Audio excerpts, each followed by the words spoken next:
Students, गेल्या lecture मध्ये आपण इन्व्हर्स स्क्वेअर लॉ कसा डिराइव्ह केला गेला होता ते बघितलं होतं. म्हणजे न्यूटन साहेबांनी केपलरचे लॉज वापरले आणि केपलरचा लॉ वापरून इन्व्हर्स स्क्वेअर लॉ कसा डिराइव्ह केला होता आपण बघितलं. F directly proportional to 1/r square, म्हणजे F is inversely proportional to square of the distance, हे लॉ बघितला. त्याच्यानंतर आपण आता काय बघितलं तर हाय टाइड्स, लो टाइड्स हे मूनच्या ग्रॅव्हिटेशन इन्फ्लुएन्समुळे होतात हे पण बघितलं. आता आपण त्याच्या पुढे जाणार आहे, आपण बघणार आहे अर्थ ग्रॅव्हिटेशनल फोर्स. म्हणजे आतापर्यंत आपण काय बघत होतो तर युनिव्हर्सल लॉ ऑफ ग्रॅव्हिटेशन बघत होतो. म्हणजे जगात कुठल्याही दोन मास असलेल्या ऑब्जेक्ट मध्ये ग्रॅव्हिटेशनचा फोर्स कसला आहे त्याची बघितली, चर्चा केली. आता आपल्याला काय करायचं आहे तर पृथ्वी आपल्यावरती कसला ग्रॅव्हिटेशनचा फोर्स टाकणार आहे याची चर्चा करणार आहे. समजा मी ही वस्तू आहे याला वर फेकलं तर बघ खाली आली. खाली काय आली बरं ही? ऍक्च्युली काय होतं की ह्याच्यावरती एक फोर्स लागतो जो खालच्या दिशेने डायरेक्टेड आहे. आता कोण लावतं हा फोर्स? पृथ्वी लावते, अर्थ. ऑब्विसली मग अर्थचा ग्रॅव्हिटेशन फोर्स जो आहे तो प्रत्येक ऑब्जेक्ट वरती लागतो जो पृथ्वीच्या अवतीभोवती आहे. म्हणजेच काय, the force exerted by earth on any object near the surface, near its surface is known as what? Earth's gravitational force. मग पृथ्वीचा जो ग्रॅव्हिटेशनल फोर्स आहे त्याच्यामुळे तर काय होतं, प्रत्येक ऑब्जेक्ट हा त्याच्या सेंटरकडे अट्रॅक्ट होतो. समजा मी याला सोडलं तर हा व्हर्टिकली डाऊनवर्ड का खाली पडणार आहे?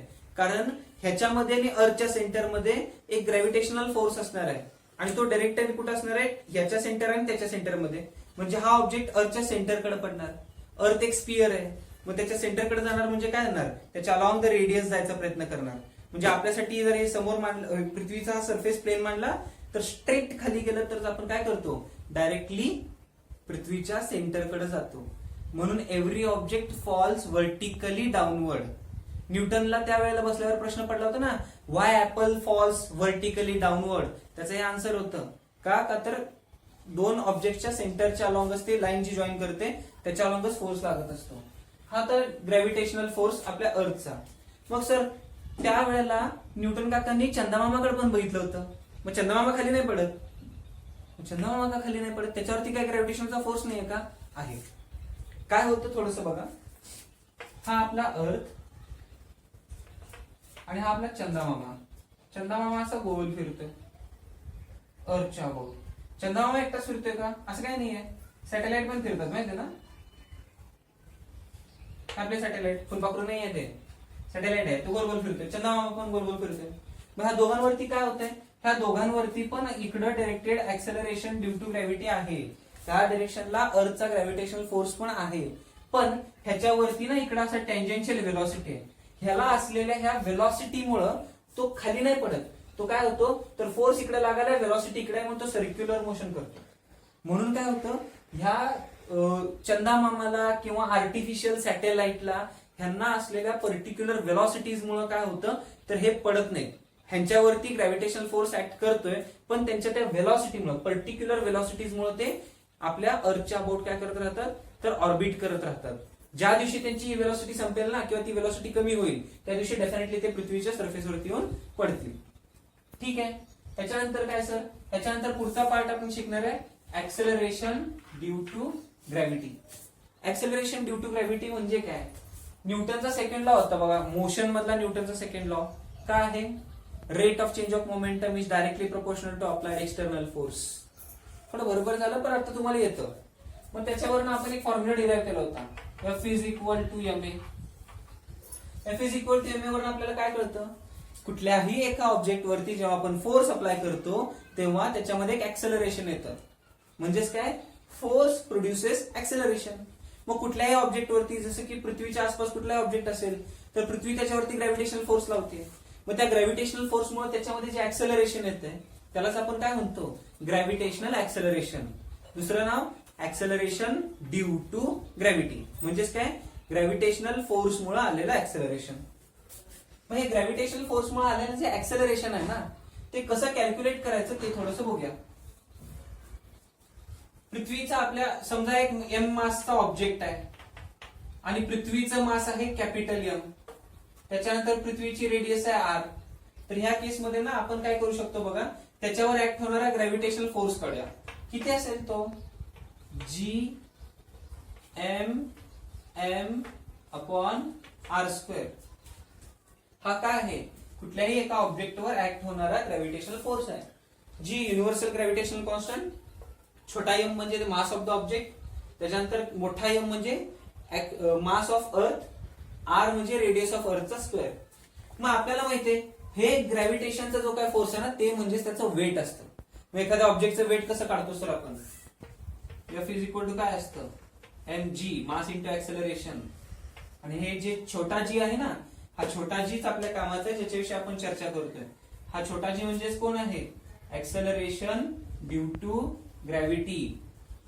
आता आपल्याकडे दोन दोन जी आहेत, बरोबर आहे का, एक मोठा जी आणि एक छोटा जी, बरोबर आहे का. आणखी काय, पार्ले जी, तानाजी, यांना लक्षात नाही ठेवायचं, कामाचे फक्त लक्षात ठेवायचे. एक मोठा जी, एक छोटा जी. छोटा जी म्हणजे ऍक्सेलरेशन ड्यू टू ग्रॅव्हिटी, मोठा जी म्हणजे युनिव्हर्सल ग्रॅव्हिटेशनल कॉन्स्टंट. चर्चा आता छोट्या जीचीच चालू आहे, तर बघूया. हा फोर्स आणि हा फोर्स हे दोघे एकाच एम मासच्या ऑब्जेक्टवर लागणारे फोर्स आहेत, अर्थचेच ग्रॅव्हिटेशनल फोर्स आहेत. मग हे दोघं समानच असणार आहेत. म्हणजेच काय, M G is equal to G M M upon R square. इकडचा एम मेला. काय राहील आपल्याकडे आता, G is equal to G M upon R square. हा आहे ऍक्सेलरेशन ड्यू टू ग्रॅव्हिटीचा formula. Acceleration due to gravity on the surface of the earth. अर्थच्या सरफेसवरती ऍक्सेलरेशन ड्यू टू ग्रॅव्हिटी किती आहे त्याचा हा फॉर्म्युला आहे. त्याच्यामध्ये बघा हा फॉर्म्युला कोणाकोणावर डिपेंड करायला लागलाय, युनिव्हर्सल ग्रॅव्हिटेशनल कॉन्स्टंट. हा कॉन्स्टंटच आहे, नाही बदलणार आहे. हा काय आहे, मास ऑफ द अर्थ, आणि हे काय आहे, रेडियस ऑफ द अर्थ. म्हणजे ऍक्सेलरेशन ड्यू टू ग्रॅव्हिटी तिथं असणाऱ्या दुसऱ्या ऑब्जेक्टवर डिपेंड करत नाही, तर ती फक्त काय करते, प्लॅनेटचं मास आणि प्लॅनेटचं रेडियस यांच्यावर डिपेंड करते. ह्यांच्या किमती पण कॅल्क्युलेट करायच्या आहेत आपल्याला.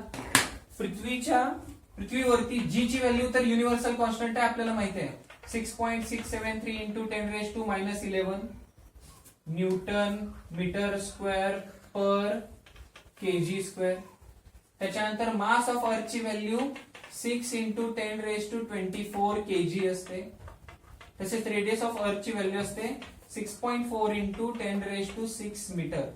तर ह्या सगळ्या किमती आपण ठेवल्या तर जी ची व्हॅल्यू बनते 6.673 into 10⁻11 into 6 into 10⁻24 divided by 6.4 into 10⁻6 चा होल स्क्वेअर. ह्याचं कॅल्क्युलेशन आपल्याला करण्याची गरज नाहीये, हे फक्त व्हॅल्यूज लक्षात ठेवायचे. डायरेक्ट आन्सर याचं बघायचं. जी ची व्हॅल्यू होते 9.77 मीटर पर सेकंडचा स्क्वेअर. ही आहे ऍक्सेलरेशन ड्यू टू ग्रॅव्हिटीची value on the surface of the earth. अर्थच्या सरफेसवरती ऍक्सेलरेशन ड्यू टू ग्रॅव्हिटीची व्हॅल्यू किती येते, 9.77 मीटर पर सेकंड स्क्वेअर. ही व्हॅल्यू आपल्याला लक्षात ठेवायची आहे. ह्याच्या पुढे काय, तर आपण जनरल केसेस मध्ये जिथं पण वापरणार ना, तेव्हा जी ची व्हॅल्यू आपण किती वापरतो, 9.8 metre per second square. Acceleration due to ग्रॅव्हिटीची डायरेक्शन कुठं असते, acceleration due to gravity is always directed towards the centre of the earth. पृथ्वीच्या सेंटरकडेच त्याची डायरेक्शन असते. साध्या भाषेत सांगायला तर व्हर्टिकली डाऊनवर्ड्स ही डायरेक्शन आहे. ऍक्सेलरेशन ड्यू टू ग्रॅव्हिटीची ही व्हॅल्यू आहे. आणि ऍक्सेलरेशन ड्यू टू ग्रॅव्हिटी वेगवेगळ्या ठिकाणी कशी कशी बदलत जाते त्याची चर्चा आपण पुढच्या लेक्चरला करणार आहे.